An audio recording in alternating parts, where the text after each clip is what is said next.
Hello there, welcome back to Space Cadets. 3 weeks ago, Billy was a recruitment consultant, Kerry a college administrator, and Paul a plasterer. But after intensive training at a fake training facility, they are now all highly trained cosmonauts and experts in scientific experimentation. Of course, if you've got it, you want to flaunt it. So all the cadets were delighted when Mission Control set them their very first scientific challenge. At last, their opportunity to further mankind's understanding of the universe in which we live.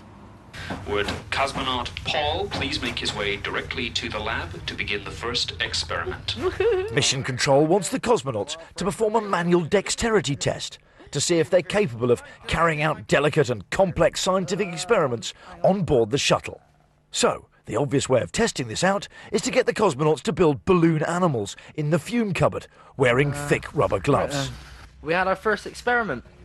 I had to make a balloon puppy, and what happened is that it's not, I swear to God this is true, it's not my fault. I came in and I opened up the box, I read all the instructions, and then I got the box out, I got the pump out, it just broke.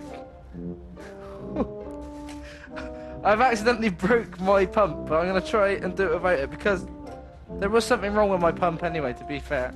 Sorry, Capcom Crimps.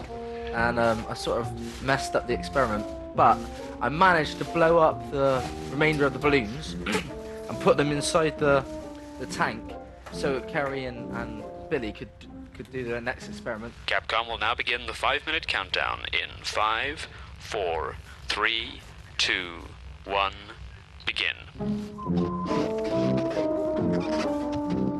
Capcom Crimps, got finished.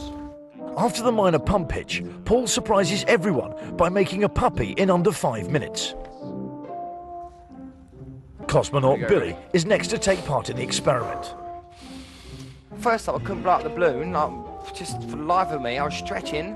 I just couldn't blow it up. I didn't know what was going on. My face was going red in camera. And then I used one of Paul's ones that he blew up previously. And then I made a dog. I got to the neck and leg. I done the body in 2 legs. And it popped on me. Earthall went to Capcom Crimps, the balloon popped. Oh, that sucks. Capcom Krimsk to Cosmonaut Billy, your time is up. Remove your hands from the gloves and take your completed sculpture out of the fume cabinet. Here he comes. Where's your balloon? I'm showing you it. What is it? I'll show you. Is it a giraffe?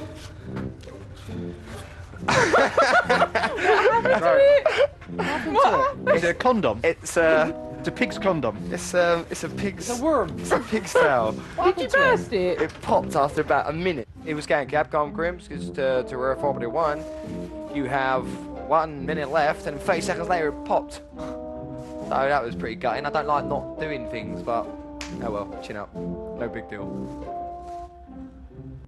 Next, it's Cosmonaut Kerry's turn. As you will be aware, due to a pump malfunction, we are currently operating a Plan B on this experiment. We will not ask you to inflate your own balloon, but instead to use the pre-inflated balloon which is lying on the work surface. Hi Capcom, I'm having a problem closing the fume cupboard doors.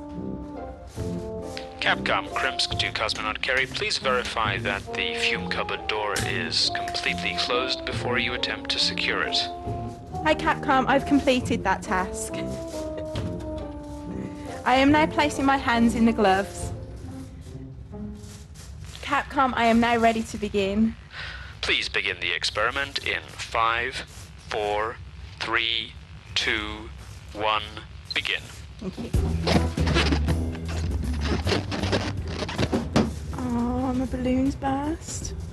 I don't think I've got bad hands, but my balloon like deflated within 2 minutes. I was trying to do the ears, and they kept like just unraveling. The first one burst, and then I couldn't blow them up. I'm like, I must look such an idiot. Actor Charlie is last to conduct the experiment. As the mission's going so well, it was a perfect opportunity to push the boundaries of believability by giving Charlie a little help.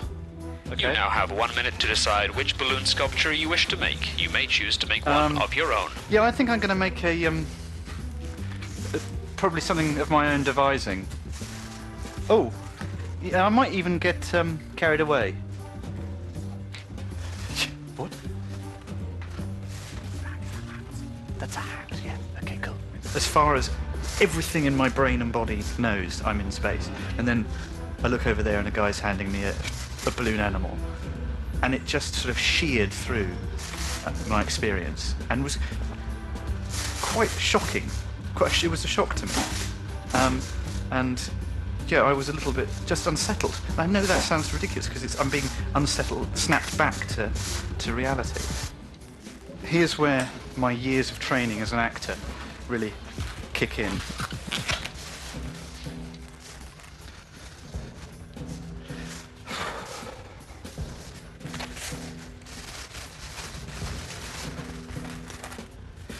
They're not gonna believe I've done this. I think my lungs are not made in the same way. And yes, that is very beautiful. Господи, какая король. That is cool, Charlie. It started off as an elephant, then I realised it was actually more of a hat. And I know it sounds childish, but the look on Billy's face when I played about with the hat and put the elaborate balloon hat on his head, and he had to go, oh, so I guess I got well and truly beaten in the balloon animal experiment stakes. Put it on. Wow, man. Oh, that's cool. It is really good. Charlie, that's pretty Space impressive. cowboy hat. Cool art. Any more experiments which you can devise in which I somehow managed to pip Billy to the prize? Yeah, bring them on. Of course, there's a great tradition of children's entertainers and space exploration. Neil Armstrong's zero-gravity Punch and Judy routine was second to none. And Lord alone knows how Buzz Aldrin managed to produce those rabbits from his helmet. OK, back to the shuttle and some spacemen behaving oddly. Yep, the pilots. Both our pilots are improvisational actors who barely know each other. Drew is actually Canadian. Ivanovic is British. But living in a small MDF box for 5 days with 5 other people, pretending to be someone you aren't, is giving them a chance to get to know each other. But are they acting or not? Your guess is as good as ours. I'm writing my memoir at the moment. In Russian? In Russian. In your native Russian there? Нативно, да. What does that mean? Just means less than a man, but in brackets... Last standing man. Less of a man, but bigger than an insect. You cannot argue with that, can you? I wouldn't even know where to begin to argue with that. Yevgeny likes to use dark, cryptic, almost, they sound like folklore, little sayings. That's why that's why I likened him to a poet earlier. Earth Orbiter went to Capcom Crimsk. Has Carrie made her way back into the lab?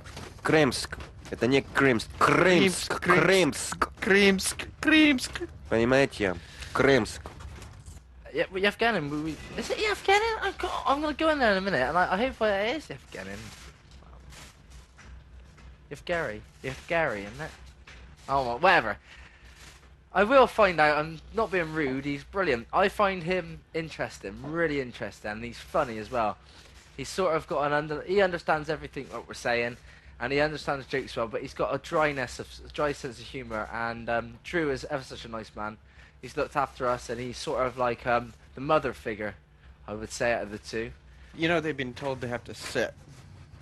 I know, but I am flight commander for the and not time. Huilibliat. Exactly. I figured that. I will stand. I thought you would. I will, thank you. Just hope that's not pee on the seat. No, it's not pee on the seat. I put the seat up and I am very well. Don't forget to put the seat down. I put the seat down. You know, because when the water comes out, you know, you don't want to wet the seat, you know. With the whole thing. No, I washed and it sprayed on the seat. Having a domestic. You want a domestic? No, I don't want a domestic. What is a domestic? You know, you have It is domestic a- argument. it You is argue like about, a you nest. argue about having the seat up and down, you know. That All sort of right. thing. I like to take Like an old married crap couple, with huh? the seat up completely.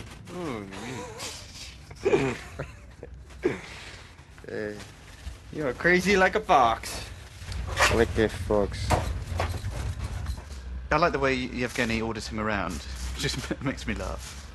And he's always kind of, yes, commander, no commander. So yeah, they make a nice couple. But you know who wears the trousers in that relationship. Another classic from Flight Commander Yevgeny Ivanovich there. Less of a man, but bigger than an insect. And as he said himself, you just can't argue with it.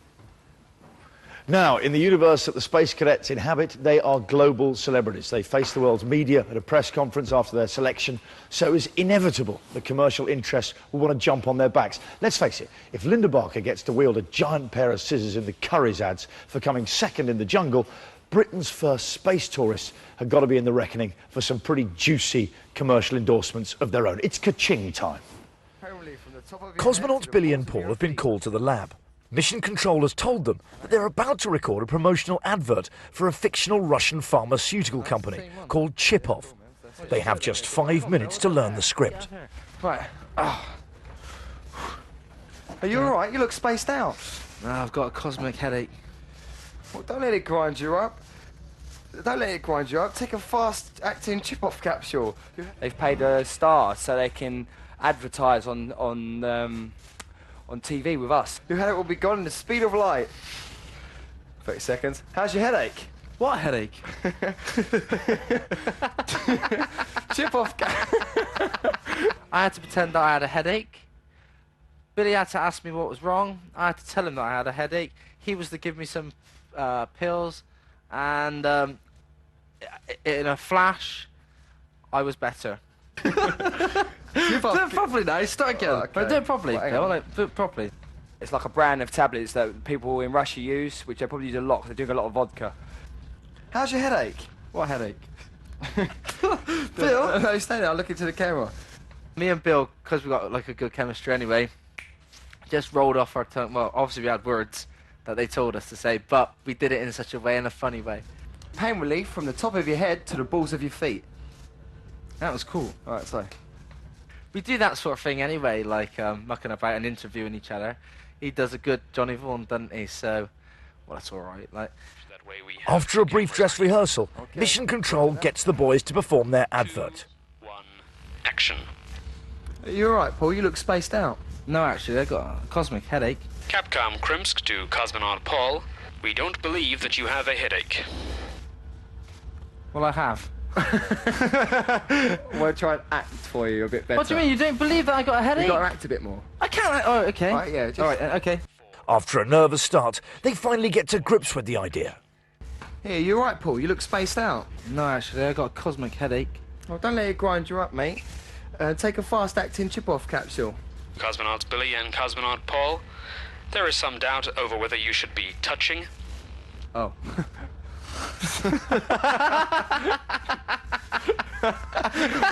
He's concerned. I'm concerned with my cosmonaut friend, but fine. He gets too concerned sometimes. No touching. But I'm not allowed to tell anyone. I just care for the guy.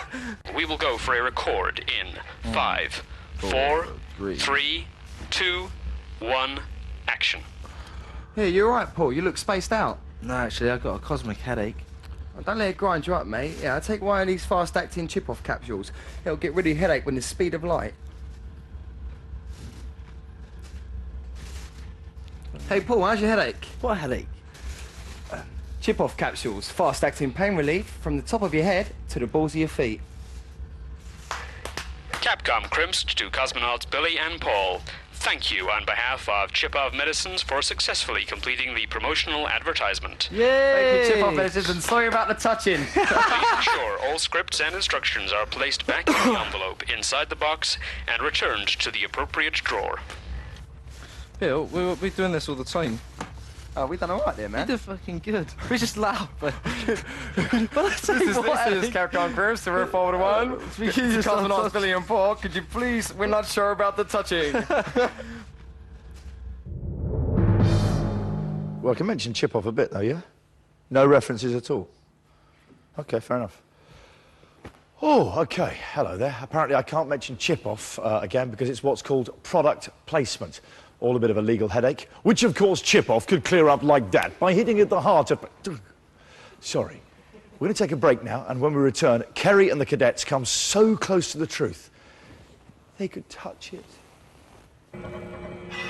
We could just be in a simulator at the moment, and we pull up the shutters and there's just actually a picture.